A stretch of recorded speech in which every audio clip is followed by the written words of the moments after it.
3 or 4. We're in a timeless vortex of just truth and learning now. So I really appreciate you coming. It's an honour for me really to introduce the next speaker. I'd class him as a friend, and we've spent a lot of time together over the last few weeks. As I said, it bears repeating. Several months ago we had Skype chats, and then 3 or 4 weeks ago you got on a plane and left it. Santos left his family and the dog, and came to England and Italy, and he's been to Hull. And, oh yeah. That wasn't listed like that from any reason. It was just a rational sort of working down. But as I said, he's toured all over the country. He's been on trains and on people's settees. And as I said, I'm honoured he's put so much trust and faith in us. And as I said, obliged us with 4 weeks out of his life, really. And yes, he's wasting away, and yes, our food isn't brilliant, and yes, we've probably kept him up too late. And the last 2 nights he's probably going, he said, luxury camping, and you still have to walk to the toilets. But as I said, I'm honoured.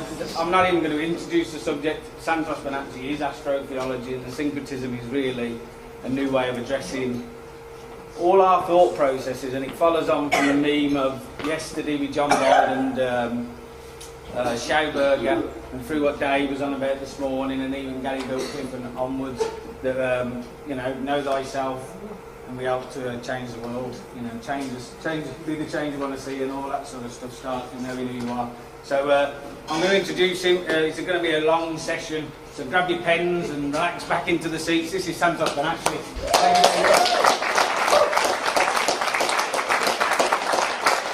Thank you very much. Thank you. Lovely.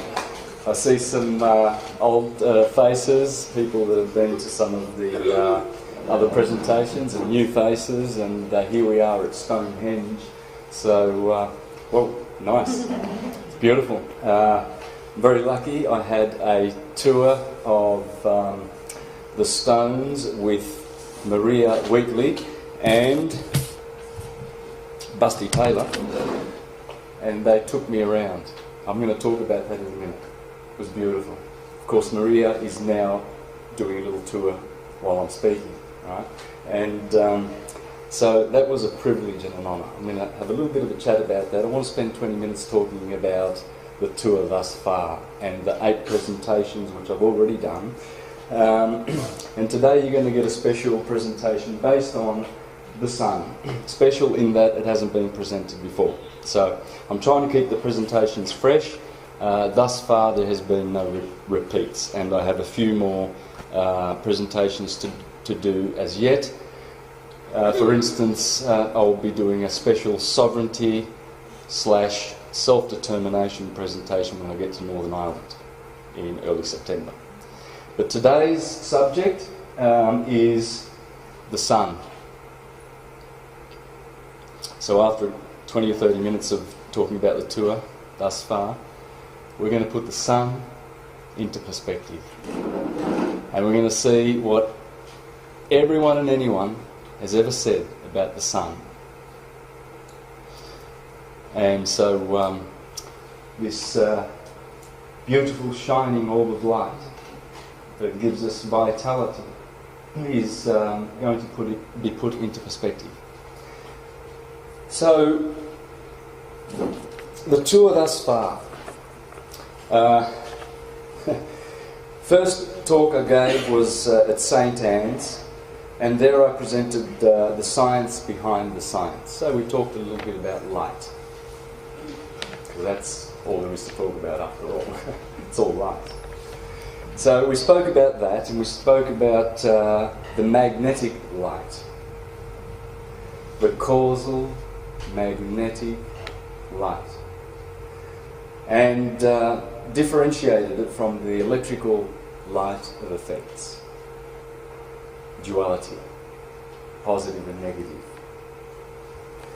And that was the presentation in which I featured a bit of the documentary Primifields by David Lapointe.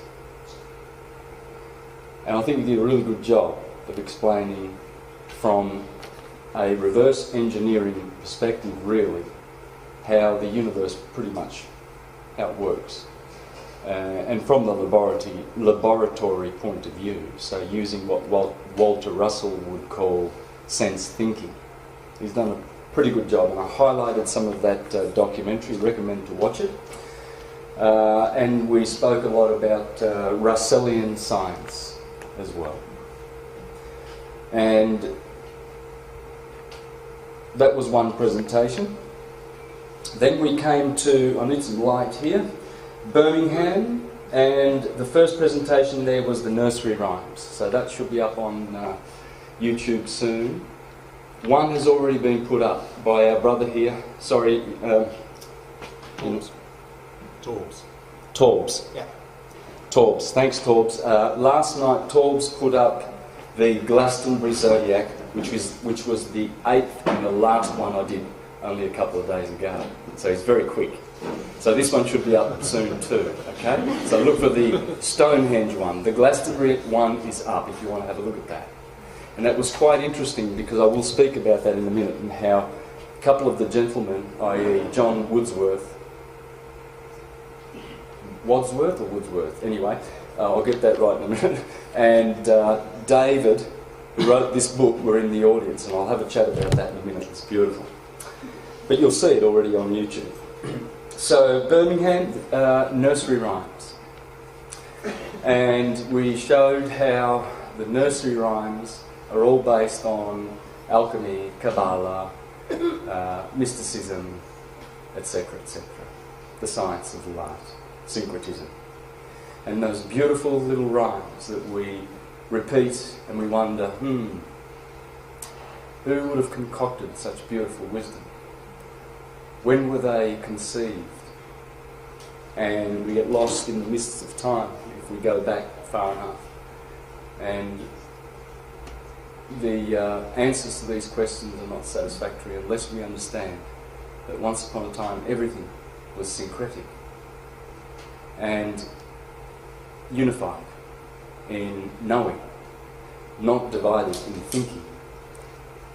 And so nursery rhymes, amongst all the other types of songwriting, i.e. gospels, tragedies, comedies, operas, whatever you may call them, they all originate with the science of light.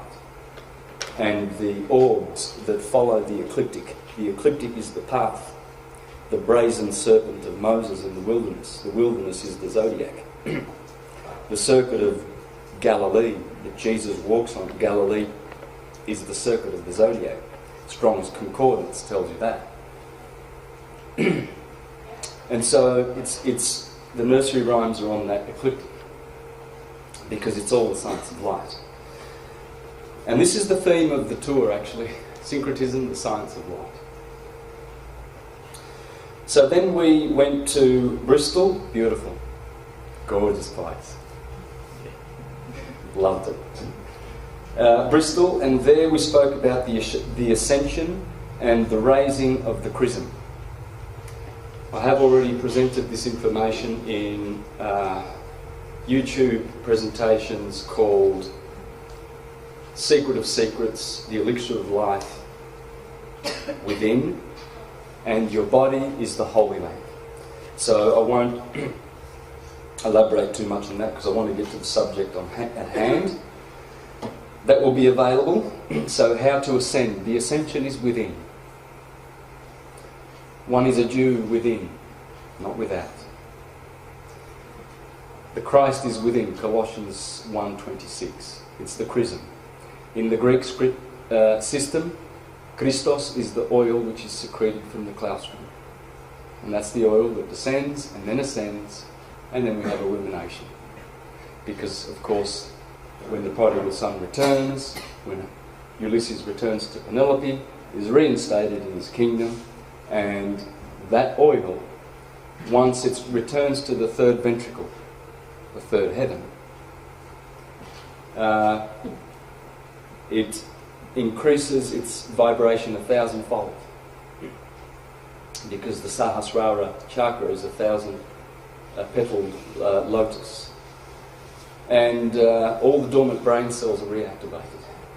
And this is the process of ascension. It is within, and we discussed this, and that will be up soon, hopefully.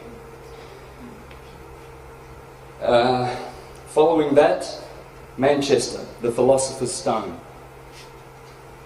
And we spoke about the alchemical story along the ecliptic. When one commences in Capricorn, the cardinal earth sign, ruled by Saturn and lead, one starts on a journey, starting at the bottom, earth, cardinal earth, lead, and by the time one goes around through the elements, in order, the 12 elements, or sorry, the 4 elements in their 3 cardinal nodes. So cardinal, fixed, mutable, cardinal, fixed, mutable. You come to the 11th sign, Leo, which is the gold. And then that's the fixed fire. The last and the 12th sign is Sagittarius, ruled by Jupiter, Saint Peter, the pearly gates from which we ascend through the Tropic of Cancer, which is known as the Gateway of the Gods. And that's the Philosopher's Stone. And that's explained from the Manchester Syncretism of Light presentation. Then we went to Leicester and we did the Holy Days. And what we did was we simply followed the ecliptic. So there you have the Earth, the equator, the Tropic of Cancer,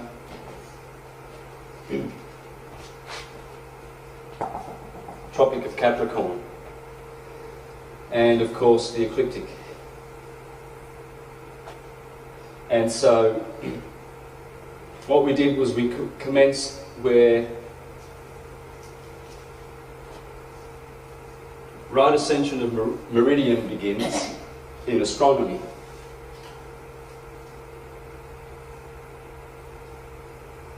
Where the Ram, Aries, begins in astrology. Where Abram begins in astrophy or theology. Where Cerebrum, which I have shown in my many presentations, Ceres is Isis, or Sarah. Brum is Abram. Cerebrum, Aries, ruled by Aries. Taurus is the cerebellum. Cerebrum is Sarah Abram. So you see, you have astronomy, theology, biochemistry, because this is the Ceres, this is the wax that we spoke about before, the oil which comes from the place of cereals. And this is, of course, March, April. And so we begin here our journey. As I said before, with the Philosopher's Stone in Manchester, we began in Capricorn. It's the sheep and the goats. The goat rules the solstice, the solstitial axis. The sheep, the ram, rules what is known to be the ecclesiastical, spiritual axis. Fire and air. Libra is air. The intellectual nature, the spiritual nature. Fire is mystic. This is the masculine, equinoctial, spiritual plane of the cross, the holy cross. And this is the feminine, Capricorn, Cancer, water, earth, emotions, sensual, or body. And this is the kingly axis. Ptolemy, 2nd century astrologer, said this is noted for ecclesiastical. For. Is that me? I think so. This is known for as the kingly axis, you see. So we begin our journey here or here. The four Gospels, out of the four Gospels in the Bible, 2 Gospels begin here with a baby Jesus, 25th of December in Capricorn. And Mark is March, or ran backwards, Mars, the ruler of Aries. Mark and John begin with the Lamb of God that takes away the sin of the world. Fully grown Jesus, no nativity scenes. So this is the science of gospel writing. What's the gospel? I think I have to turn around for a better sound. There's too much frequency feedback there. What's the gospel? Well, the gospel is a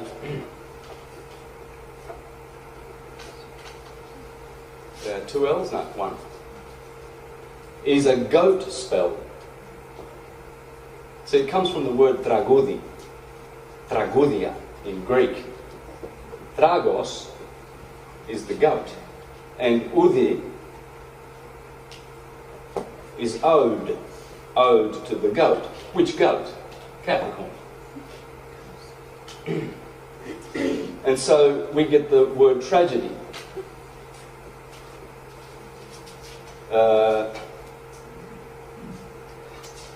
The Renaissance Italians would have called it opera. Is that hard to see, is it? That is better. Yeah, you'll have to put it out more, I think, for better. Yeah. And so, Dante called it a comedy.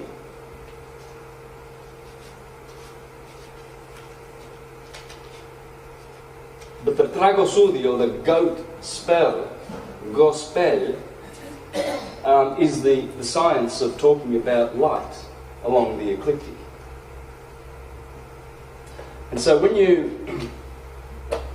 have this wave, and Walter Russell said the secret of creation is in the wave, he was referring to this wave of the positive and the negative, the vibration, the electrical light of illusion of the universe, which is the effect, and the cause is the magnetism, the Mother Mary, pure. She's a virgin because it's pure white light. It's not red and blue, which is how Walter Russell explains this, and many other scientists. It's in theology and alchemy. Red is fire, blue is water. Red is masculine, positive. Blue is feminine, negative.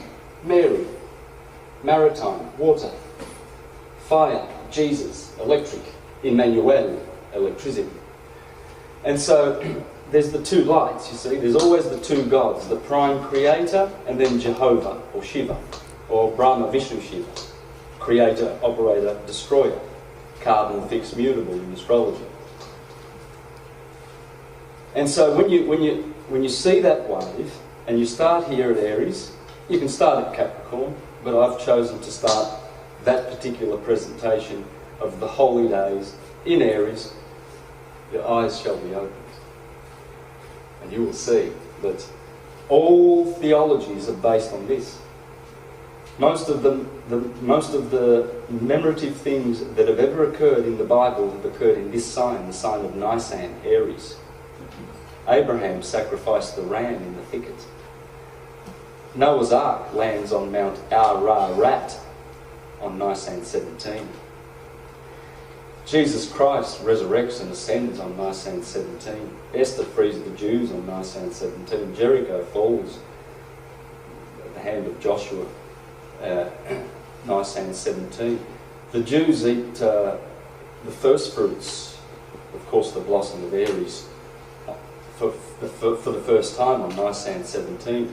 They descend down into Egypt for the 430 years of enslavement on Nisan 17. Moses parts the Red Sea and they walk through the Red Sea on Nisan 17. All there. Easter happens there. In astrology, that's the exaltation of the sun. I wonder why that would be. Would that have anything to do with the nights are longer here and the days are shorter? And then the moment the sun splits the middle on the 21st of March every year, then the days are longer and the nights are shorter, so therefore the sun exalts. And it's interesting that the sun is Horus, and opposite that sign in Libra is Saturn, Set, where sun sets every day. Sun rises here, sun sets over here. And Set is the exalter of the sign of Libra. That's astrology. And so when you merge and cross the disciplines with syncretism, you begin to understand what's really going on. Here is theology, here is astrology, here is astrotheology, nursery rhymes, alchemy, biochemistry, astronomy. And that's how Holy Scriptures are made. That's how Gospels are written. And anyway, I'm spending a lot of time on this. I didn't really want to talk about the Manchester one so much, but this was precious for me, this particular one, because it opens your eyes. You begin to see then what Pentecost means over here, mid-May. You begin to see why the sun is transformed on the 6th of August every year. Of course, Jesus is transfigured on the mountain in the middle of Leo in summer where it's hot and the sun is transfigured. You come to here and the Jews celebrate Judgment Day over here. You understand why on the equinox. Here is the harvest moon, here is the hunting moon. You begin to see why, because you hunt in the winter, you harvest in Virgo. Then, of course, as you can, here is Yom Kippur, Rosh Hashanah, Rosh meaning the start, the head. And of course, this is the head, the start of the Jewish secular year. Here is the start of the Jewish sacred year, Nisan, Tishri. Aries, Libra, the spiritual axis. Of course, there's going to be tons and tons of religious festivities from all around the world in those beautiful signs. And of course, Capricorn. And many over here too. Many of which have to do with the crossing of the Milky Way galaxy in Cancer. For instance, the Japanese on the 7th of July every year celebrate Tanabata, when the Milky Way at 12 o'clock is directly overhead, and Orihime and Hikoboshi, Vega and Altair, the two lovers, 5th brightest star and the 12th brightest star, and the Milky Way separates them. And then only on one day is that alignment. You see, so these 4 cardinal signs are filled with festivities. And you'll see about at least 70 or 80% of the religious festivities are along those, or the fixed, or the cross-quarter days. May Day, Life Mass Day, Halloween's, Groundhog's Day. And this is the 8-spoke wheel. And these are the portals of the sun. It is known that when the sun goes through these 8 points, these nodes, you know, this will be like the north node of the moon, and this would be like the south node, where judgment happens.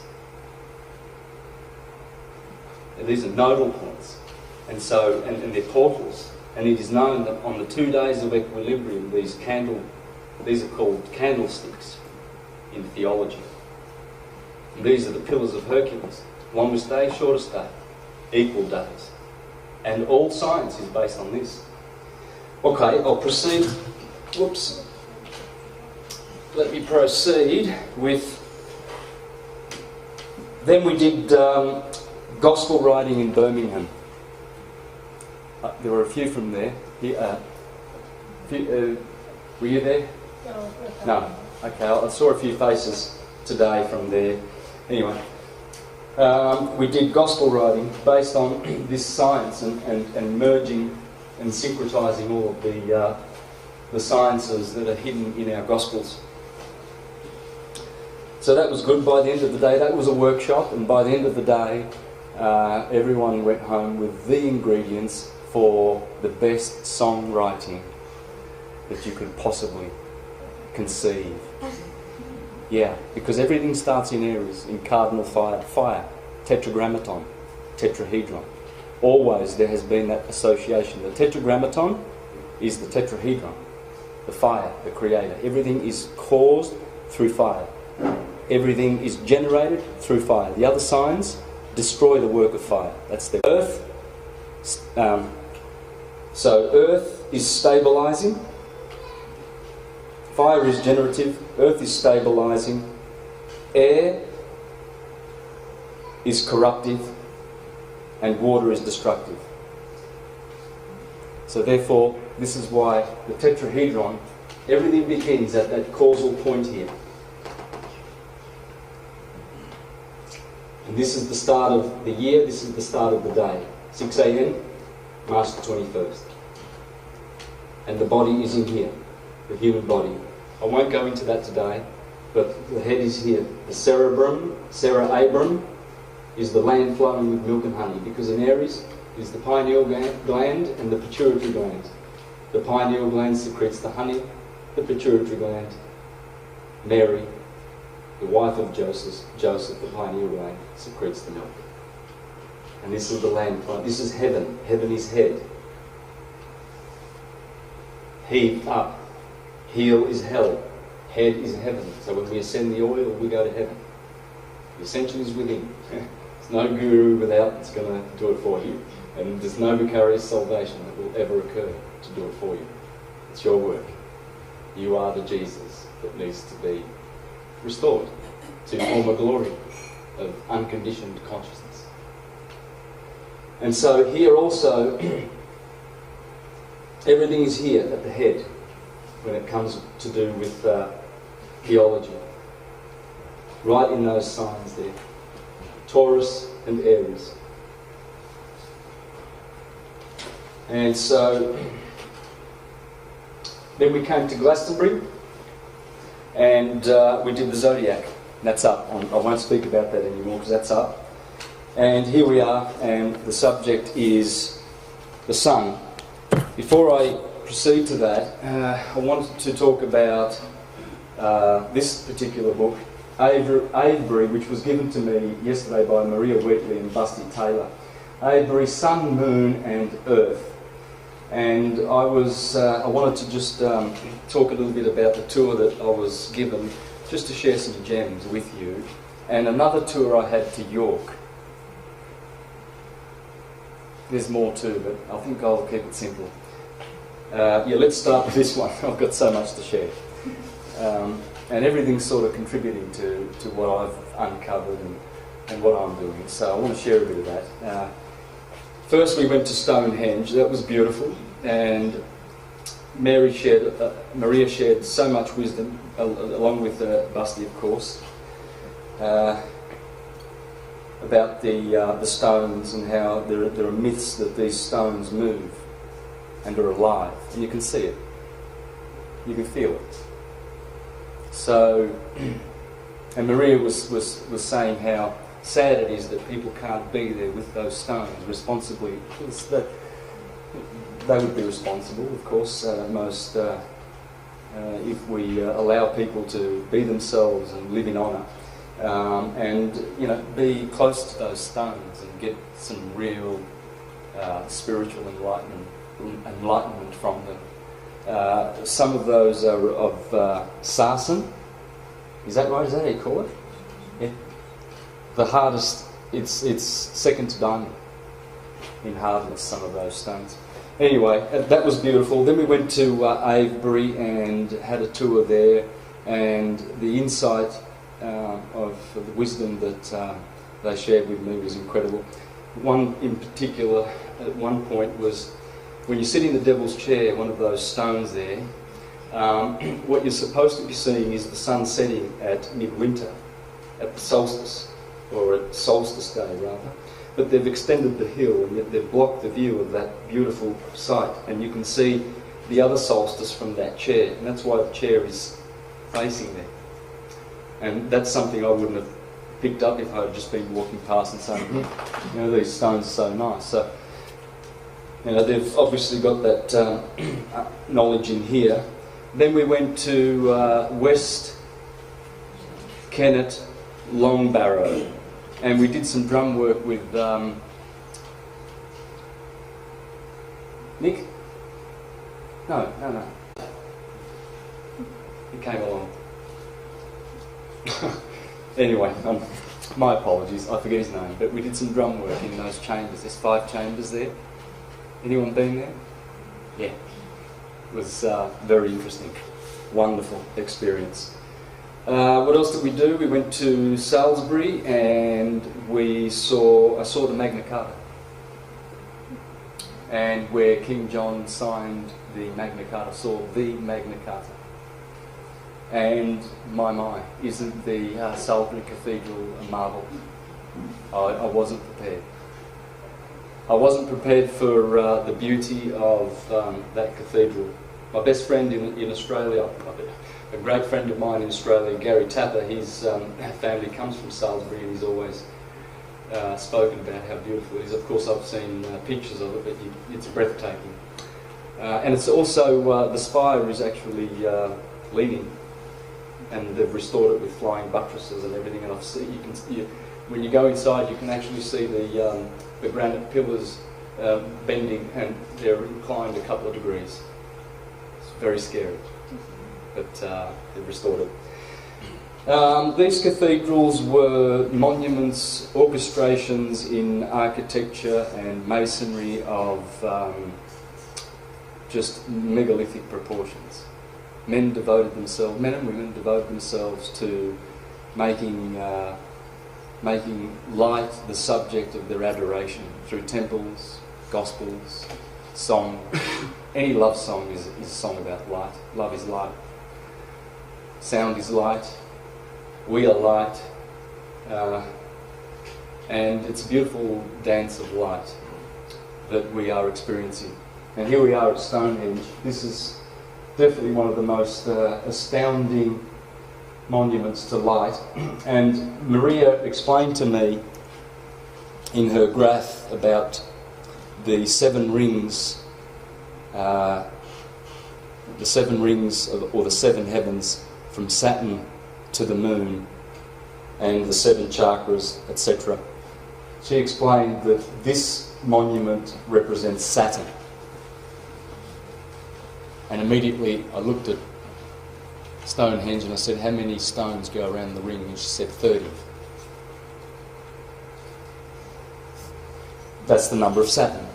And of course she placed in her graph, so Silbury Hill is Earth, and then we have, I wish I had brought that along actually, I would love to, I didn't expect to be explaining this, but so we've got Silbury Hill is Earth, and then Stonehenge with its 30 perimeter stones is Saturn. And then in the middle here is Marden. Don means hill, hill of Mars. Jupiter's ring is, it's all measured to the proportions, proper proportions, and these monuments are actually showing the solar system here in the Avebury area. So I'll get back to that. Perhaps tomorrow I'll bring the graph with me. Just before I proceed, also the Glastonbury Grail by the Naughty Gnome. David is his name, and he presented me this book too. And interesting that when I presented the Glastonbury Zodiac, you'll see it on the presentation that both John Wadsworth, I hope I haven't got that wrong, my apologies if I have, and David both, I asked them to come to the front and they spoke a little bit about their products. So that was real synchronous, and yeah, that's the kind of universe we live in. Because as consciousness grows, we are aware of more. That's what consciousness is, knowing. Ignorance is the opposite. And so these are the beautiful things that are happening. I find them beautiful. I find them just absolutely wonderful. To have, John was shocked. He actually put his hand up to correct something that I was saying in the presentation. He said, well, I actually wrote the article that you're reading from. It's because I sourced it from the internet. There's 3 beautiful articles about Aries, Taurus and Pisces, and how you find all these things in the Glastonbury Zodiac. For instance, Clark Shoes, biggest manufacturer of shoes, in the Pisces side of High Street, and over the road you've got all the wool shops in the Aries. And that's just a snippet of the things that we spoke about. Yeah. And he was there, and he was slightly embarrassed, and so was I. But this is the sort of stuff that's happening, you know. Anyway, I just want to add a little bit about York. Scott, are you here, Scott? Yeah, there he is. Yeah, Scott and Kirsty. Well, Scott took me to York, and wow, what we learned there. I went to the York Minster, the largest in north of the Alps, and of course Salisbury, which I saw 2 days ago, is the largest spire in England. And what a wealth of information Scott had to share, and I'm glad. And that was another synchronous thing, and I just see it as written in the script anyway. I'm just following along. I could spend hours and tell you some of the most amazing things that have happened since I landed at Rome on the 20th of July. It's been an amazing tour. And but this is some of the things that I learned. I always knew that York was interesting because you get New York, Masters of the Stock Exchange, from York in Yorkshire, and you get the York Rite. And this is the big one, along with the Scottish Rite. And I learned this from Leo Zagami, who is a relative of Queen Elizabeth. And he's speaking out about the Masonic world and Zionism and the banks and the Vatican and all of these corrupt entities. And he's speaking out. And he's a Beauce Leon. Have I said that wrong? Queen Elizabeth is a Beauce Leon. We know that, don't we? Beauce. More like Bose. Beauce. I thought I said it wrong. Thank you. Beauce Leon? Lion. Excuse me. Okay, so, and he's a relative. You see, he's bloodline. And he's speaking out.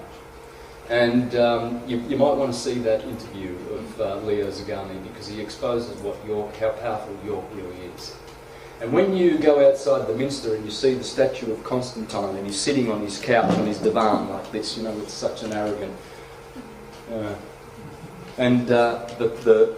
the plaque there at the bottom says, Constantine enthroned himself as Emperor of Rome in York, and then moved on down to Rome, and initiated the corporate Ponzi scheme of the donation of Constantine and Peter's Pence and the corporation of the Vatican, or the Catholic Church, and taxes and in the name of Jesus Christ. So the arrogance, you know, and you see down the road from York Minster is the church where George Bush's Plantagenet relatives are buried in. And so this is a powerful lay that these churches are built on, you see, and the York Minster has the head of this family. It's just telling you that the family still rules the show. They're still in possession from those times. And Constantine, of course, was, some sort of a character. And of course you have Helen there, St. Helens Square in York, in the town. And it's interesting how you have a lot of associations. Scott pointed out that York backwards is Croy, or Troy. And of course you had the two, you had the Brigantes and you had the Parisis. Paris. You got St. Helens Square. You've got Constantine, who is just another replica of the conquering. Who was it? Achilles, I guess, or whoever. It's always the same one archetype, one hero.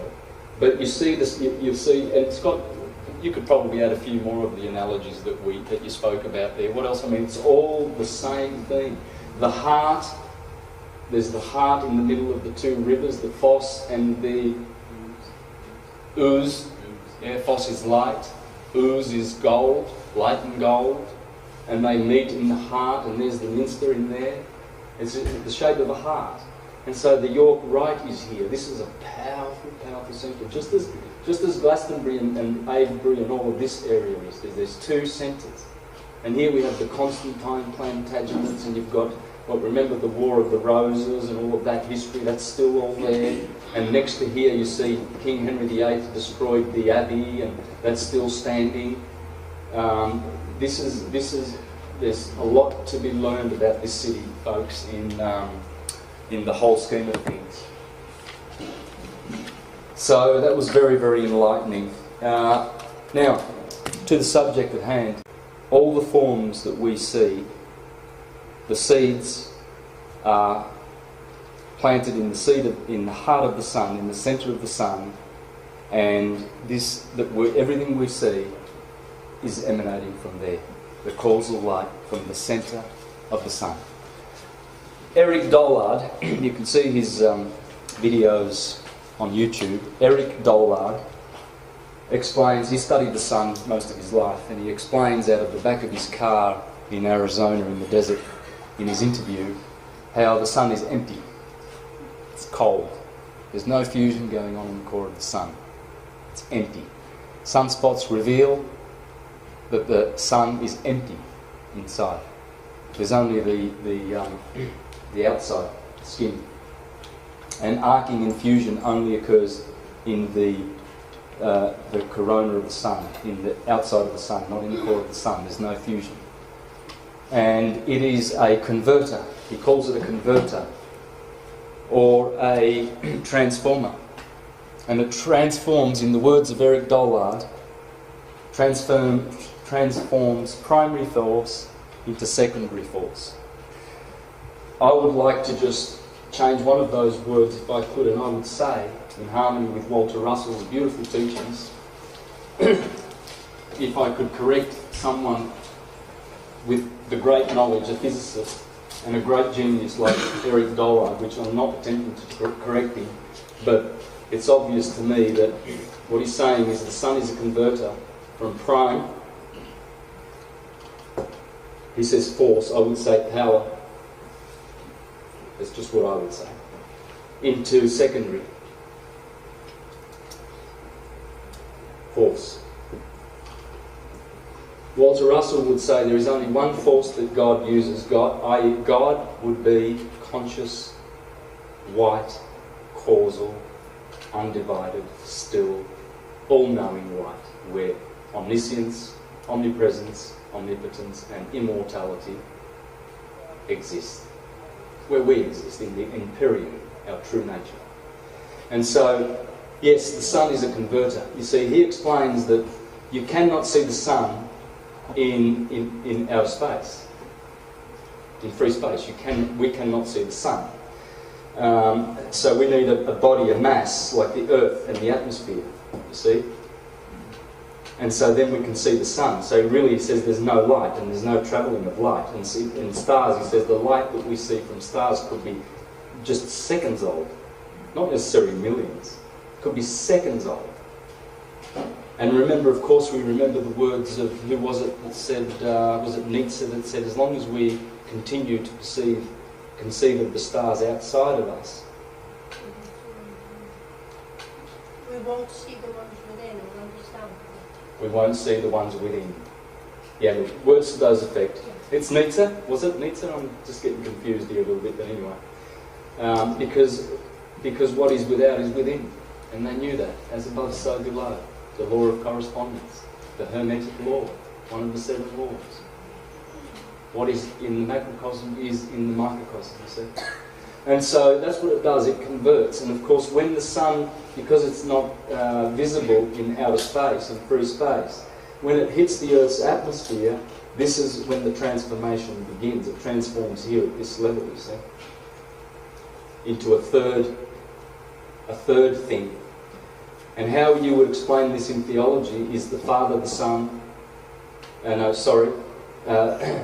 the Father, the causal light, the Son, which has now manifested dualistic light, positive and negative ions, or positive and negative, positively and negatively charged ions are coming from the Sun. So it's positive and negative. Okay, it's vibrating. It's vibratory light. Therefore, it's dualistic. It's secondary light. It's force. Walter Russell says there's only one force that God uses to create everything that is visible in the universe, and that is electricity.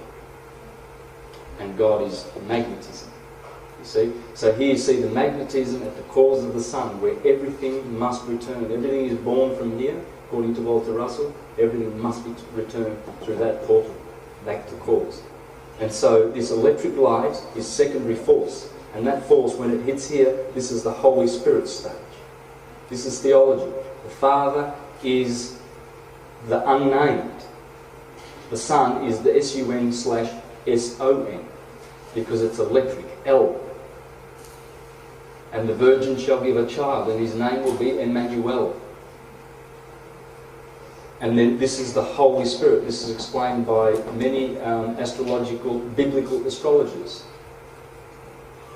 The Reverend Thomas Taylor in 1830 explained that this is the Holy Spirit. He was from Birmingham. And because we breathe in here, this is the womb, this is earth, this is mother, this is father, matter, material, M, L. So here you have, the positive forces of nature here expressed, here you have negative. But this is our home, the womb, in which one day experience apotheosis, as a grub becomes a butterfly, and this is called metamorphosis. We have apotheosis. Apo, from, theosis. The Italian genius Pier Luigi Igina, he said that in the centre of the sun is a heart that beats at the same rate as our heart. You can see him speaking about this on YouTube. Pier Luigi Igina. Igina is spelled I-G-H-I-N-A.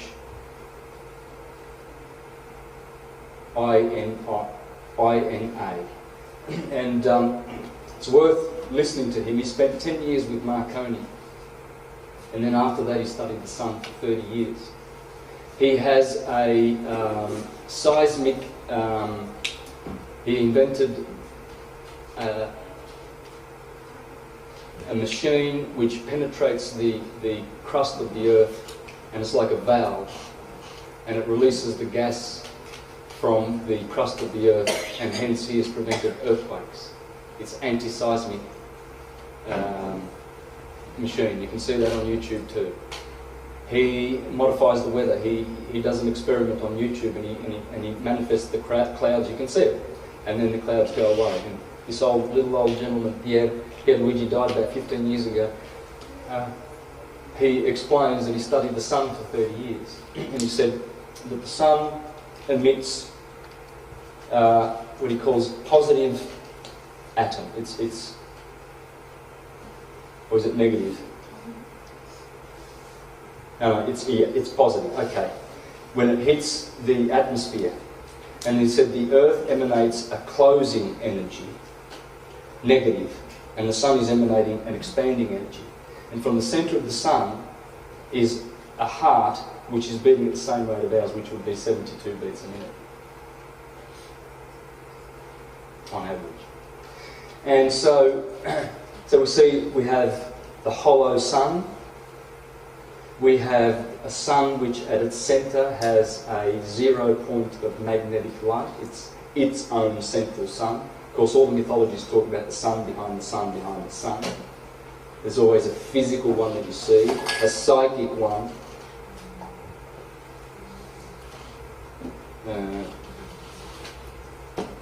and a spiritual. That's why Mithras is always seen as two, because they keep it simple, it's a spiritual and physical sun. It's always known that the ancients didn't just worship an orb that they thought was inanimate, they worship light. God is light, the scriptures tell you. And so they looked at these beautiful orbs as secondary images, if you like, that represent the beautiful magnetic light, which is who we really are. And hence Jesus says, if you've seen me, you've seen the Father. Because the Father is in reference to still light. Because if you've seen vibrating light, well, you know that that's the thinking light, which comes from the knowing light, of course. And so let us proceed and see if we can follow the sun along the ecliptic. There's the ecliptic. This particular map shows the ecliptic starting over here, and they put Aries in here. Can we get a better focus on that? I suppose we can.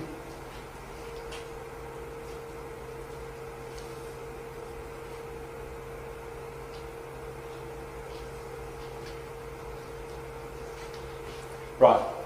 So, and that's probably more natural than the maps that I use. I usually tend to get the ones that start from here, because in Masonry and in theology and in astrology, everything starts from this side, although our Earth spins anti-clockwise, right? And not clockwise. So really, if it's spinning anti-clockwise, then everything should flow that way. So it should start from here. But what I'll do is, as I usually do in presentations, just go over to the other one, because you see these are a couple of maps that are starting from here. You can see that the climb up to the Tropic of Cancer is always on this side. And there's a reason for that, which I won't go into today, because I want to just spend time on the sun and looking at the symbol of the wave, the cross, which is based on these cardinal points. You see? So if you bring that around to around here, you have a cross. You have the equinoctial cross, and you have the solstitial, and that's the key. The cross is the key. The secret of creation is the wave, and the wave is expressed by the cross. The most holy. Look, we're all carrying it. I've got a couple. I've got a Ecuadorian one, and I've got a Celtic cross. And you'll be carrying it in one form or another. Your body's one. We're always carrying the cross of the four elements, the four rivers of the Garden of Eden. Nitrogen, oxygen, hydrogen, and carbon. And carbon is the earth one, which corresponds, carbon's number is 666. We're all carbon crystals, Christs. All animated forms have carbon. And these are the four rivers. There's always four of everything, four underpinning everything. Theology, astrology, the lot of it, because it comes from this four. And how light acts. It has four polarities, says Walter Russell. But if we start here, we've got Aries, Taurus, Gemini, Cancer. So this is the start of the year. This is the start of the day. You have the eastern point here. The sun always sets in Libra. There's the scales right at the middle. There's where Libra starts. 30 degrees along the ecliptic. Here is Scorpio, Sagittarius, and there we have Capricorn begins in the longest, shortest day of the year in winter. Capricorn, Aquarius, Pisces the fish, and then the sun comes out of the waters of Pisces and is born in fire. Aries the land. In every cycle, in every fractal, from cluster galaxies to subatomic. That's it. That's what light does. And the ancients knew this. And we are remembering this. I mean, this is not new science. This is old. This is so ancient. And astrology is too. It's perennial. It just is. It's the science of life, you see. And so based on this, we see that I'm going to have a problem here, aren't I? Well, I better get over here.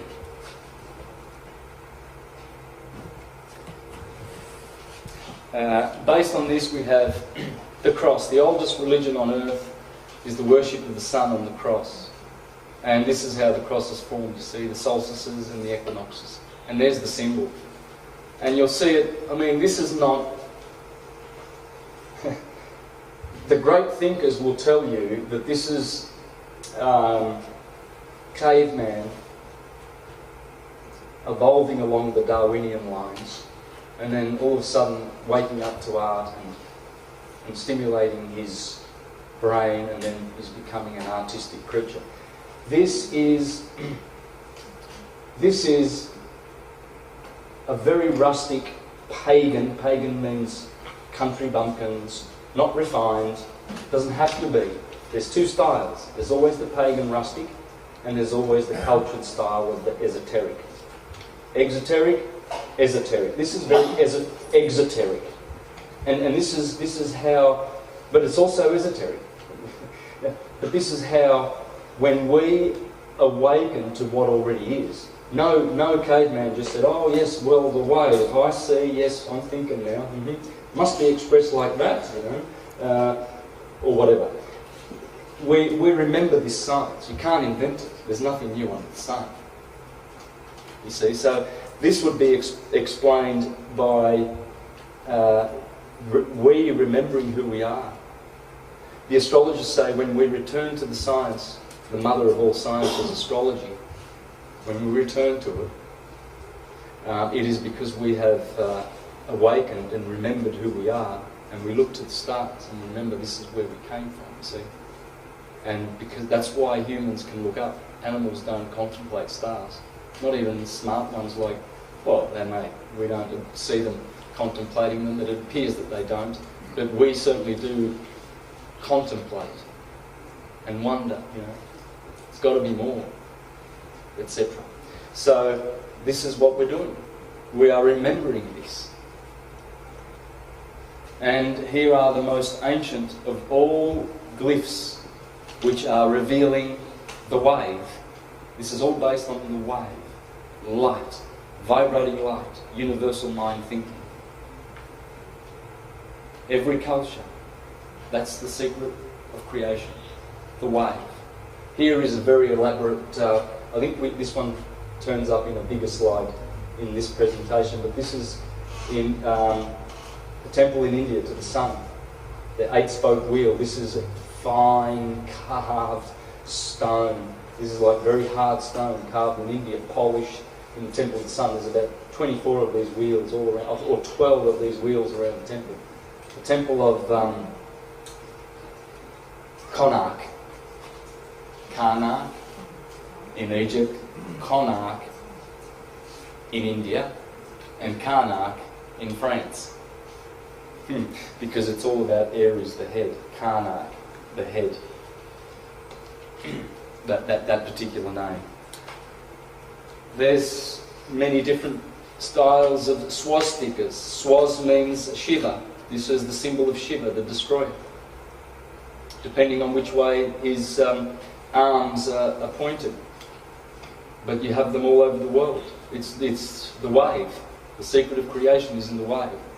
The ancients knew this, and they were leaving behind something that they knew would be misunderstood with the dropping of consciousness that we have experienced in the last Piscean age, the Iron Age. There have been inquisitions and people have killed other people because they don't have the same religion. Continents have been conquered in the name of Christ, in the name of Islam, African countries. Of course, this is not the true Islam or the true Christianity that is the science that always was. These are fascist corporate takeovers, Ponzi schemes called monotheism. Beware of the MONs, people. Beware of MONs. Monarchy, money, and then monopolies, and then monotheism. Theism, of course, they are theists, not deists.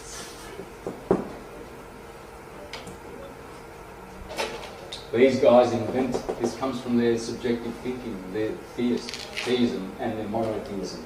There's nothing to do with deism and God and this. Later the cross became more prevalent in some cultures, but the wheel is still evident. There it is. This is the cross that I have on my, someone gifted it to me from Ireland. There they are. It's always been there. The Egyptians knew of this, the Assyrians. Early Christian crosses. There's the Roman cross. It's all the way. There's Jesus on the cross. Jesus comes from I-E-S. Yes. Yes, the Son. Jesus. Positive. Affirmative. Jesus is the Son. He is always depicted as the Son. Churches are doing it without even knowing. When I was a Jehovah's Witness for 20 years, I pulled out a watchtower. I still keep that one. It's at home. You open up to the middle and it's the study article. It says, Jehovah God is mighty in power. And there's a sun right behind Jehovah. The sun. You don't think the governing body of Jehovah's Witness doesn't know that the true Christianity is just the science of light? No, they know. But they've got to keep it subtle. You see, these churches, their governing bodies, they know that Beth El is electricity. Beth is the home of the sun. Sun. These are all Christian churches, all of them. These people will kill you if you don't believe their corporate version. They'll kill you. They'll kill you. They'll kill you. They'll kill you. And guarantee you'll find some nasty members of the governing bodies of these churches, and their interest is not looking after you. They are wolves in sheep's coverings, and they do this to rub it in your face. You see, just to say, "Oh, we killed the pagans, or in the witches, in the witch hunts. Oh, they're naughty and they don't believe in Jesus, so we killed a bunch. They're witches, but this is not witchcraft." See, what they've done, what I'm intending to do with this presentation is to put the sun into perspective and bring back some honour to the science of light, because these people have trashed it. This is McDonald's, Ampol, Shell, Starbucks. That's all this is. It's corporate crap. They're just offering services that we don't need. Interlopers, as if we can't be priests and kings ourselves, and we need these killers, because they do kill. Even though good people go to churches, well, yes, I've got relatives. My cousin Robert, he's still going around doing a regular pioneer. I did that for 4 years. Knock, knock. Oh, you've got to come to Jehovah if you want to be saved. And my cousin's there just knocking, and he's got so many health problems, but he's out there witnessing 10 hours a day, trying to save people to one of these corporate fictions. But they're trashing the name of light. Oh yeah, sure, they'll have it in their symbols. And here, the Vatican, when I got to Rome and did 2 days of syncretism after 4 days of syncretism in Florence, I met my sovereign friends here, Matteo, Marco, about 20 of us. And we met here, and I said, let's walk up to St. Peter's Square, and I'll show you, we'll do a 10-minute astrotheology lesson. First of all, we see in front of St. Peter, on top of St. Peter's Square, you see 13 statues, and in the middle you see Jesus Christ, the shepherd, the good shepherd, with a cross. And he's got 6 over here, 6 over there. And that's the sun with the 12 signs of the zodiac. And then you see 12 pillars below.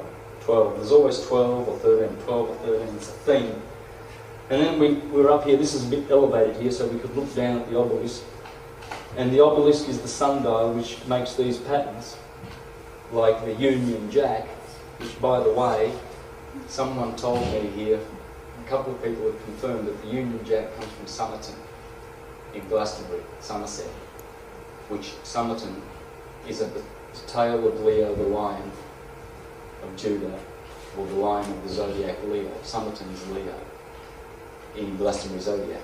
That's where summer happens in Leo the lion. So of course you have Somerton in Leo, but that's where the Union Jack comes from Somerton. I don't know, I might be wrong, but the person who said that is trustworthy and pretty reliable, but might want to just double check that. But if that's so, you can understand the Union Jack, as I've suggested. Jack is Jacob. Jacob is Bacchus. Bacchus is the sun. And the union of Jack is this equinoctial line. Because at March the 21st, this is where the sun rises in the east. That road there goes all the way up, and that's called La Via della Conciliazione, the reconciling. equinox, every year. That's what the year, from the March the 21st, Pope looks out and there's the obelisk euphonium and there's March, Easter, and he sees the sun rising right in the middle of the Via della Conciliazione, reconciling, the equinox. So, and when you start from here, this is facing east, March 21st, this is June the 21st, summer solstice, and the sun will cast a shadow onto here. This statue at the end of the colonnade, these beautiful big colonnades, and this statue on top of the colonnade gets a shadow, and at night, that one night every year, it casts a shadow over in this direction. That's the winter solstice of Cancer. Aries, Cancer, along the way. The secret of creation is in the way, and they're rubbing it in your face. Then after that, the sun falls down again to Libra. Libra judges the sun again, just as Aries does. Aries is krios, the judge, criticise, critique. Krios in the Greek system. Judging between middle, the Lamb of God, the judge, the scales of justice, Libra, balancing. September the 21st, equinox. Then it falls down to Capricorn, Tropic of Capricorn, and the same thing again, shadow, shadow. And here you've got crisscross. This is the ki, this is the ro in Greek. Kiro, Christo. Crystal, Christo. Krishna, Chronos, they all do it. That's the story of creation. That's the vibration. It's telling you about the vibration in a bigger scale, in a bigger fractal, so we can go, of course it's got to be a fractal of the wave. And so, oh look, there's a lot more there I can talk about, but we need to press on. I can see I'm running out of time. How much time we got? Please? 45 more minutes. Oh, I thought I'd been speaking longer. Lovely. So you see, here you'll see the 12 petals of the sun, always facing east. These two pillars are the pillars of Boaz and Jachin. King Solomon's temple was built like that. Solomon is the sun, Amun is the sun, Om is the sun. So that's the temple of the sun, the temple of Solomon. It's all the sun. There's more sun. This is an obelisk. This is a sundial. What else could it be? Here's the 8-spoke, the 8 petals because of the 8-spoke wheel. The cardinal cross and the fixed cross. But this is a monument to the sun. Well, if the sun, there's the year. Year comes from yes. Comes from year. Of course the year is run by the sun, so it's yes, the sun. And the day is deis, God. So of course the day is in reference to God, and the year is in reference to God, the God of light. And there it is, in monuments, beautiful masonry that men spend years to design and place in their right place and to get energy from, sometimes negatively, sometimes positively, but these are transformers of energy, of magnetic energy. And the sun and magnetism, it's always magnetism and electricity. Basilica San Maria degli Angeli dei Martiri, Rome. There's the 24 hours along the ecliptic and the zodiac signs. There they are, around 12 or 8. Aries, Taurus, Gemini, Cancer, Leo, Virgo, Libra, Scorpio, Sagittarius, Capricorn, Aquarius, Pisces.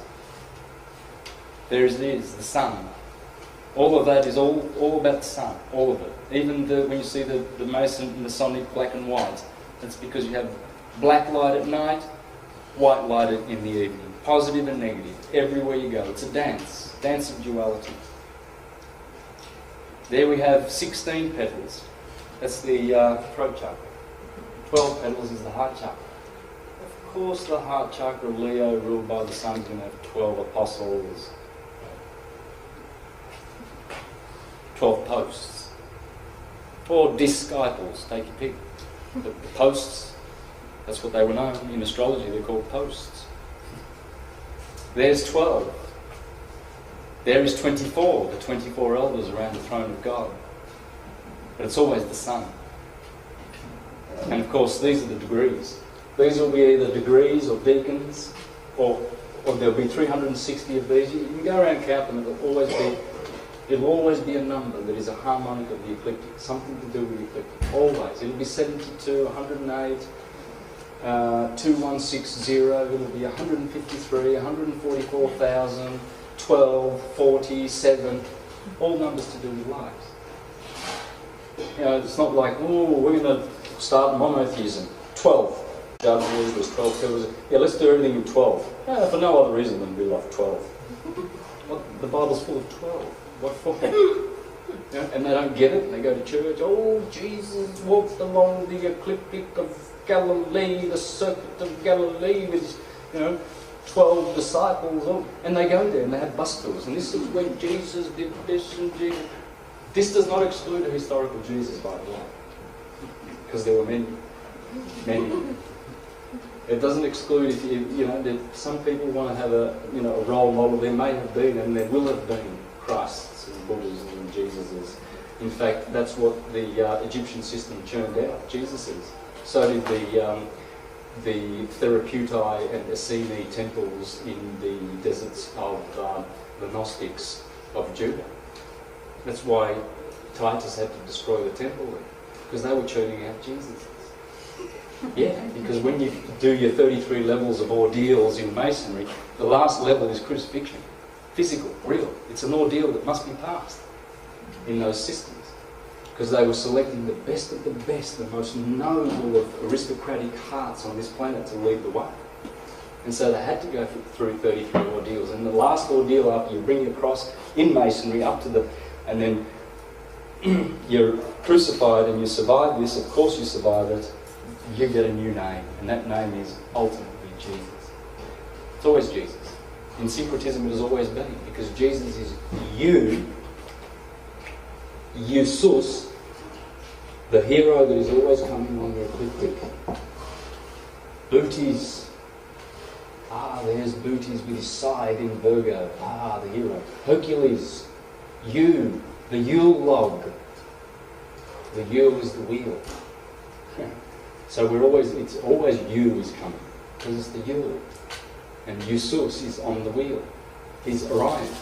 He's Ophiuchus. He's Cephas. Take your pick. There's only, in the end, it's ultimately it's you and I.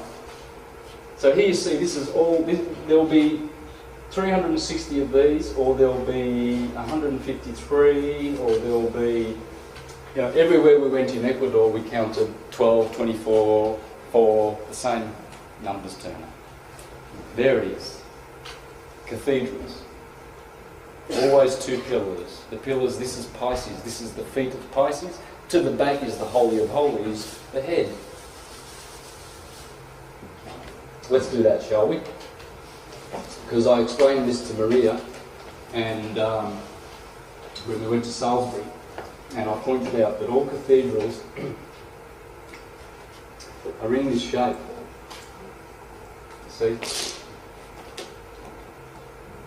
Next year when we make more money, we're going to get better blackboards. I promise.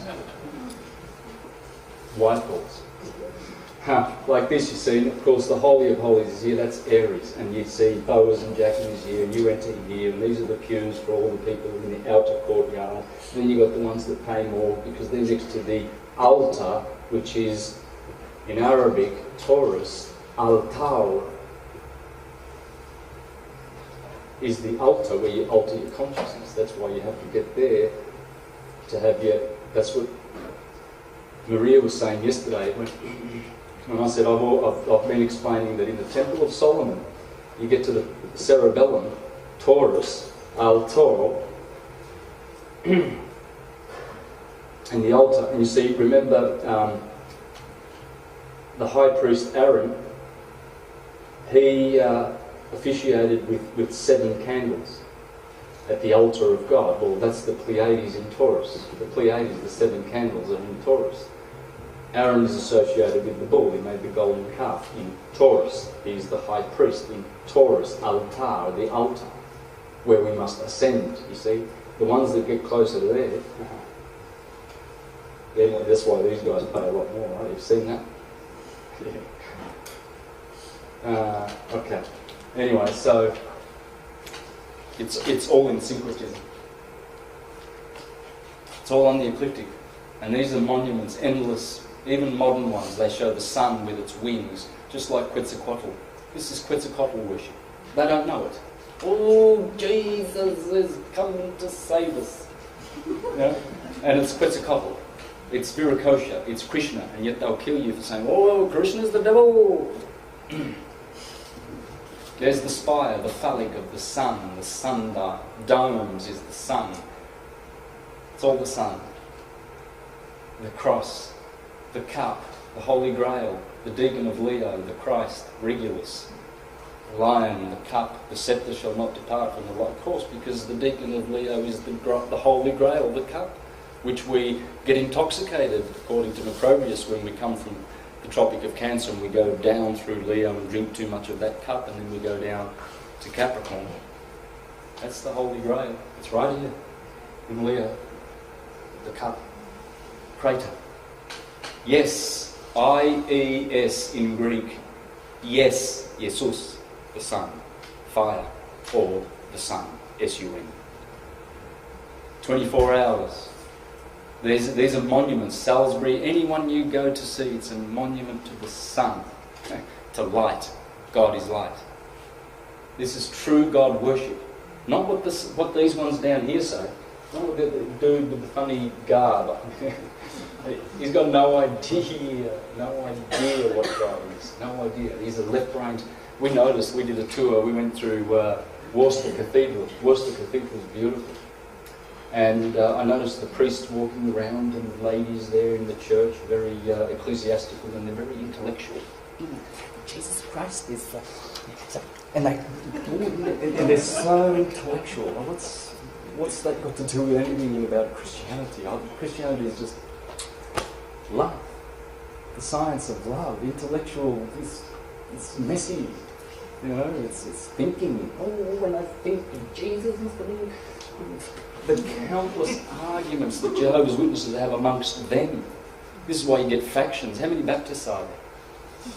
There's the Northern Baptist 1983 Council of Ecumenical blah blah blah Corporation. There's the Southern Baptist of blah blah. There's probably about 40,000 of them Baptists. And it's a joke. It's just noisy. Oh, here's James Swagger giving me a call. Yeah. We're supposed to have a radio interview. So I'm going to Ireland to catch up with you. But there you go. Look, 4 pillars. This is the 4 cardinal points. The 4 directions. This is light. This is a monument to light. The sun, Christ Jesus, going around the 4 horsemen of the apocalypse. The unveiling. The apocalypse is the unveiling. It's all based on the oracles of the Sibylline Roman oracles anyway. Tony Bushby has exposed that. Revelation, the book of Revelation, comes from the Sibyllines. Straight out, ripped straight out of it, because it's gospel writing. Of course, there's thousands of gospels. Goat songs, Ragudias. There's songs, you know, they're literary works. For all those people who go looking for a literal Jesus, you know, and yes, we've got to kill people for that Jesus. And he didn't even say to kill people, he said, go and bless people, love your enemies. God damn, you know, love them, give them your land, don't go and steal it off them. You see, they're so confused, this lot. And they're just a bunch of, because the people who, the Rothschilds and the Rockefellers who fund them, and the Vatican that fund the Jehovah's Witnesses, and everybody else, they're just a coven of witches of the dark side. And they're controlled by the dark satellite, which is the animalistic orb chakra of the earth. But that's being rectified, and I've dealt with that in many other presentations, so I won't go into it. They are being controlled by some evil celestial forces, and that's just animal forces, undeveloped good. That's all it is. San Miniato, we were going to go. I did 4 days of syncretism in Florence, and we were going to go and see this, but we didn't get time because we were too comfortable and lazy at the villa. We had a beautiful villa, at Francesca's house there in Tuscany, and from my third story villa room, oh man, I dreamt of these things all my life and it came true. I could see the dome. So I'm just looking up my bedroom and there's the dome. Anyway, Francesca actually recounted to me how much trouble she has had from the Freemasonic fraternities in Florence. Apparently they're the most powerful in all of the world. Banking started there. And in the hills of Florence, oh boy, there's some nasty types. And they have a lot of say in controlling this country too. Through the corporations. Their corporations, the Windsor and the Rothschild corporations. Rest assured, it all goes back to those families in Rome, Pisa, Florence and Venice, of the black nobility. And Francesca, who was going to take me here, she recounted to me how much trouble they've given her, and death threats, and what she's had to do to be one of the most forefront people in the sovereignty movement in Italy. And she has suffered for at least 12 years now. Her mother and father were very, very, very important people in Rome. Her mother was a midwife to all of the bloodlines, children. She was the head of the most powerful hospital in Rome. And the father was a great, great doctor. So she comes from this great Roman, and they moved to Florence about 50 years ago, a long time ago. And so they keep track of her because they don't want this beautiful science and people teaching it and sovereignty. Here we have Jesus Christ in the heavens. Of course he's in the heavens. It's the Son. I am the light of the world, the risen Saviour. It rises every day. There's the 4 points, the 4 fixed signs of the zodiac, the 4 horsemen of the apocalypse. There's the 12 signs in San Miniato of the zodiac. There's Scorpio in plain sight, Virgo. There's the 4 again, the lion, the man, the eagle, and the bull will be there somewhere. There's the Son, Christ Jesus, the 4 crosses, the cardinal cross. He's always pointing to the heart because Leo is Regulus, is the Messiah, is the Christ, is the doorway, the heart. Plus it's telling you that the Sun, S-U-N-S-O-N, rules from this point. This is the Sol, Sol Invictus, S-O-L, Sol for the Sun, is Sol, S-O-U-L, same thing. It does actually represent the soul in man, Solamun. There they are, the zodiacs in temples all around the world. The ecliptic is so much adored. This science was known. It's the blueprint of how the universe thinks, how it gets things done. Everywhere is the zodiac. There's a 24-hour one, divided into 2 weeks. This is what the Chinese do. They have 2-week moons. There's the yin and yang, 36 deacons of the Japanese, the Chinese. There is the light of the tree of life within the body. The beast in Revelation with 7 heads and 10 horns. There's 7 levels here of the Kabbalistic tree that correspond with the chakras. Down the bottom Malkuth, which is the same as Kether. Kether is ether. Here is the Christ in the heart, Tiferet. Here you have feminine wisdom, understanding, and masculine wisdom. Here you have the 11th Sephiroth, which is Da'at. Da'at is Gnosis, knowledge. It's the secret door to get to understanding, to wisdom, to knowledge, or rather to the ether, put it that way, and just causal, unconditioned consciousness. But that's the doorway. It's implied. It's the 11th. It's called a pseudo-Sephiroth because it's implied. But one needs to find that door. That's the door where Jesus said, "Woe to you who have thrown away the keys of knowledge, and you have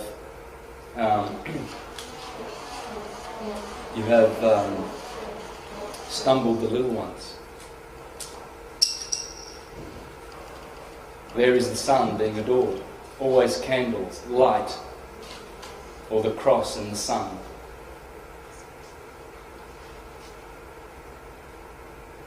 There is the sun walking on water. There is the cross. It's light. Light crosses because it's waves. It has to cross. The waves have to cross each other to interfere with other waves. And the wave also interferes on itself. Yeah. Collapses itself, and so it's all a vibration, a positive and a negative, and a 0 point in the middle. This is what the pyramid is all about, the chief cornerstone. Blessed are your eyes, for they see. For verily I say unto you, that many prophets and righteous men have desired to see those things which you see, and have not seen it. That's what you're seeing with this eye. It's not what you see with the physical eyes. Allegory of the sun. So the allegory of the sun is that the sun goes along the ecliptic, and one is recounting the story of the sun. You see, for the farmer, when the sun is in Aries, it's the springtime, the blossom of the land. Then when Taurus comes, the bull reminds him to take out his bull and plough and sow. And then Gemini shows the farmer that things are doubling, reproducing, twin kids, twin lands everywhere in the springtime. Cancer is the summer backward moving, sideways walking animal, that when the sun reaches the top on the 26th of June, it must walk sideways. Then Leo is the roaring ruler of the jungle, summer, the roar of the lion, the roaring dog days of July, because the sun is conjunct Sirius, the dog. So you don't have dog days. Then Virgo comes, and she's the one, the handmaiden of the Lord, who holds out the sheaf of grain, because when the sun passes through her sign, she gives grain and harvest. It's all along the ecliptic. There is the Saviour. Life depends from the energy of the sun. It's the Saviour. The sun dies every evening through the doorway of Delilah, Virgo, into the scales of Libra to be judged. That's Judgment Day there. It's born again every morning as it comes out from the other side. Horus rising, sun setting, being swallowed up by Set. There's the three stages of the sun. Sun, the newborn sun, sun most high, and the dying setting sun. Sun walks on water. Of course it does. Fire in the sky, water down below. It's always been that way. The sun dies on the cross and is dead for 3 days before he's born again. At the winter solstice of 21st, it doesn't move for 3 days. It dies. And then on the 25th of December, begins its climb. It's reborn. Dies Invictus Solis Natis was the original name of Christmas, the day of the invincible sun. Because even though it dies on the 23rd, it sure does win again and conquer in the Lamb of God when he exalts or gets resurrected at Easter. There's the Lamb of God. The new birth, the new life, every year it starts again. It's cyclical. Walter Russell said, if we only think of everything cyclically, we will understand unity consciousness. Unity consciousness. If we understand these cycles, nature is cyclical. If we can think cyclically, we can unite our thinking. There's Leo. Regulus is on the ecliptic. This is the strongest month of the year, the strongest animal on the roar of the lion, the power. The sun then passes through Virgo and gives her bread. Bethlehem is Virgo, the house of bread. So you get wine and grain. And what do you get? Bread and wine. Jesus gives us the bread and wine. And the oil. Oil is Christos. So everywhere you go, for instance, in Italy, everywhere I went, there was vineyards, olives, and wheat. So it's the land of Christ. Because Bacchus, the god of wine, Jesus, the God of bread, I am the bread of life. He who eats me shall not ever go hungry. He who drinks my blood. See, this was known in Egypt as the blood of the gods. What a beautiful thing that you can watch the grapes grow, then you just cultivate them. You put them in the vat, you squeeze them, you look after them, you put them in the cool, you wait till they mature, then you take out your bottle of wine in winter, and you're drinking the blood of Christ. So you shall not die. And these are the most perfect symbols of the yearly trajectory of the sun through the ecliptic. Because bread also is cultivated. You don't just, scoop some grain and then just turn it into bread, right? There's a lot of stuff to do in between until you can take that fresh bread out of the oven, and then you can celebrate the whole year of toil. You have fresh bread. And grace to who? Jesus. Jesus the Son. Because if he didn't turn up every day, he wouldn't be eating bread. So you must eat my body and drink my wine, my blood. Here is where Libra will always be. Libra will always be here. This will be Capricorn, this will be Cancer, the other side will always be Aries. The judges are here. This is the spiritual axis, and this is the physical. The priest and the king that we are. The cross that we are on is priestly and kingly. And this is why the controllers have taken that away from us. Taken our kingship.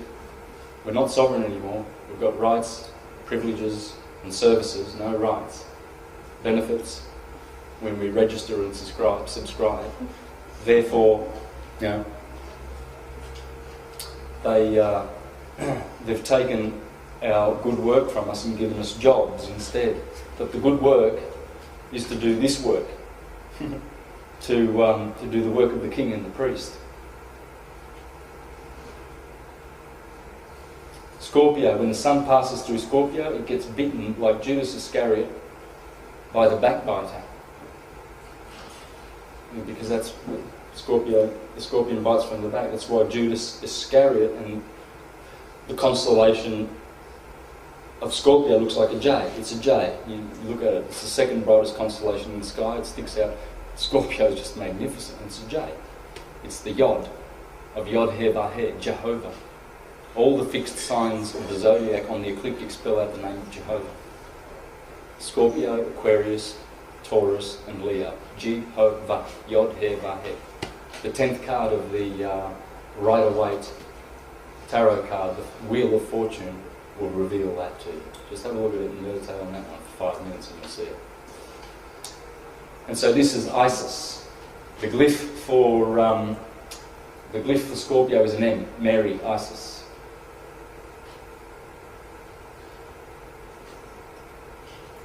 There's Sagittarius, and it pierces the sun as it comes to die on the 21st of December on the ecliptic. The sun's rays appearing as a crown of thorns. That's the corona of the sun doing that. Of course it is the corona of Jesus, the crown of thorns. As depicted in all the artwork.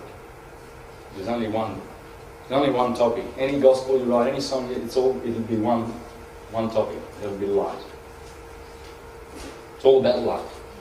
And the sun is the chief light equals God. Logi equals word, the word of God. Psalms 19:4-6. Their line is gone out through all the earth, and their words to the end of the world. In them hath he set a tabernacle for the sun. That would be the ecliptic, the belt of Aphrodite, the blazing path which is 17 degrees wide of the zodiac. Which is as a bridegroom coming out of his chamber and rejoicing. See, it's Prince Charming and Cinderella. It's Perseus, it's Prometheus. In the morning he comes and all the stars just disappear. He's the only light.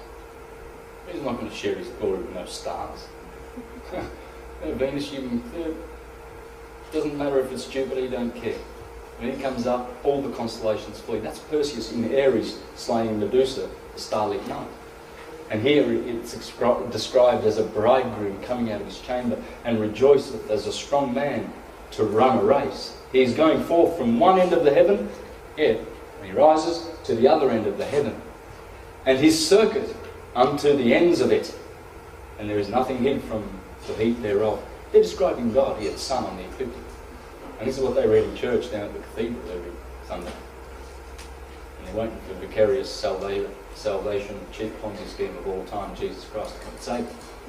Oh, he's coming. In the meantime, there's Satan, isn't there? And his demons.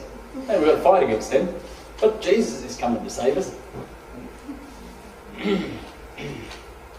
1 Corinthians 15:41. There is one glory of the sun, and another glory of the moon, and another glory of the stars. For one star differeth from another star in glory. Oh boy, they're going to eat those words, the churchgoers, when they read that on Sunday. When they realise that it's all astrotheology, astrology, which is from the devil, and alchemy, and all of those good things which they have been denying. It's the Antichrist. Churchianity is the Antichrist. They are against this consciousness. They have wars on terrorism, crusades. I've shown that you go to court and you get represented by a bar member, you are actually playing with the devil.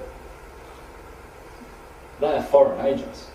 They've got unclean hands. They are using your name without any authority in court. Neither have you got any authority to use your name. That is registered with the Crown, and they are the only owners of that name. So both parties are committing fraud in those courtrooms. These are men of darkness, and this is, they're going to eat their words one day, because here they are condemning astrology and natural law, and here is the Bible talking astrology right there. That's pure astrology, undeniable. His power is from the rising of the sun until the going down thereof. God's power is only good during the day, is what this is saying. God's power ends at sundown, according to this scripture. Job 38:32. Canst thou bring forth Mazzaroth in his season? Mazzaroth, would that mean zodiac? I wonder why they didn't translate that word, and they translated all the others from Hebrew into English. Probably be handy for them not to put the true word translated, which can only be zodiac, in there. But every Christian Bible has got Mazzaroth in there. Nice when they revert to words that will hide and blur out the true meanings of things, you see. But the Jehovah's Witnesses have it in Job 38:32. I remember a Christian typing, hallelujah, Jesus is going to save me. I was street performing in the Burke Street Mall where I always perform, and this happy type bought a CD off me, and then he started talking about the Bible, and I said, yeah, well, it's interesting how it's all based on the zodiac and Mazzaroth. He goes, oh, no, I don't do any of that. That's from the devil. I'm a Christian. I don't get into that stuff. I said, oh, yeah, okay. Well, it's funny how Job 38:32 says that God is challenging mankind, saying, can you tell the Mazzaroth, you idiot? Because if you don't, you're just an idiot. How dare you not know the stars and the times and seasons? How dare you, deny this science? Can you know the Mazzaroth and its season and its coming? Do you know when Scorpio is around the corner? Do you know when one of the saviours that I've put on the ecliptic is coming to save you? So God is challenging them. And I said that to him. I said, just check it out. And he goes, all right, I'll look at my concordance, pull out his phone. I said, look at Mazzaroth, the zodiac. Yeah, you're right, Santos. All right, see ya. And off they go. Who knows? Or maybe I planted a seed. Maybe he'll get scared of that word Mazzaroth and probably tear that page out of his Bible or something. They're that crazy, they kill you if you don't believe what they believe. Malachi 4:2. The Son of Righteousness is coming with healing in its wings. It doesn't say S-O-N either, because the Christians will tell you, oh, that's Jesus, he heals you. Yeah, because healing comes from Helios, which is the name of the sun. Of course, Helios is going to have healing in his wings. Quetzalcoatl. The Egyptians always displayed the sun disk with wings. The Son of Righteousness, with healing in his wings. Revelation 22:16. I am the root and the offspring of David, the bright morning star. It's the sun. This then, 1 John 1:5. This then is the message which we have 5 minutes, I thought so. Saw you there. Dang. Okay. I'll finish off with this then. John 4:8. 1 John 1:5. This then is the message which we have heard of him and declare unto you, that God is light, and in him there is no darkness at all. John 4:8. It's all talking about light and sun. It's not talking about no Jesus in history. That's why I say to people, look, if you want the historical Jesus, that's good. The Gospels, they are songs. They tell you that. It doesn't say this is the history of exactly what Jesus did, a historical person. It says clearly that there's a Christian Greek Gospels, Dragoudis, and there's many more thousands of these Gospels. There's thousands of them. This is a beauty. Psalms 48:11. For the Lord God is a sun. And then it continues and says, and a shield. And that shield is the negative. That's twice now. Resurrected. Yeah. Sun worship. Gets there, don't it? All right, 3 more scriptures. Hebrews 12:29. For our God is a consuming fire. Judges 5:31. So may all your enemies perish, Lord, but may all who love you be like the sun when it rises in its strength. Luke 12:49. I have come to bring fire on the earth. Ephesians 5:14. Wake up, sleeper, arise from the dead, and Christ will shine on you. We're going to close off here, but I'm halfway through this presentation, folks, and I'm going to continue. This is what I've got, or whatever anyone ever said about the sun in history, and you really don't want to miss it tomorrow. This is just to give you an idea. Jesus was Caesar by Francesco Carlotta. Okay, we're going to look at there's many proofs that JC was JC. Whoops. Was that the guy who died on the Ides of March? Nicene 14, same day. Julius Caesar and Jesus Christ. The calendar which began when those two dudes walked the earth. The Julio-Gregorian calendar. We're going to bust a biggie tomorrow. Okay, this is the sun. Okay, the presentation of the sun, part 2 tomorrow.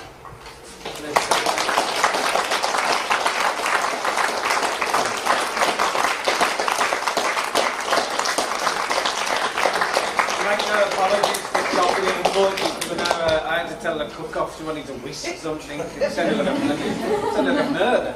I have to say my gratitude to Santos, as I said, he's touring for like 5 hours tomorrow as well, so, and he could do double, so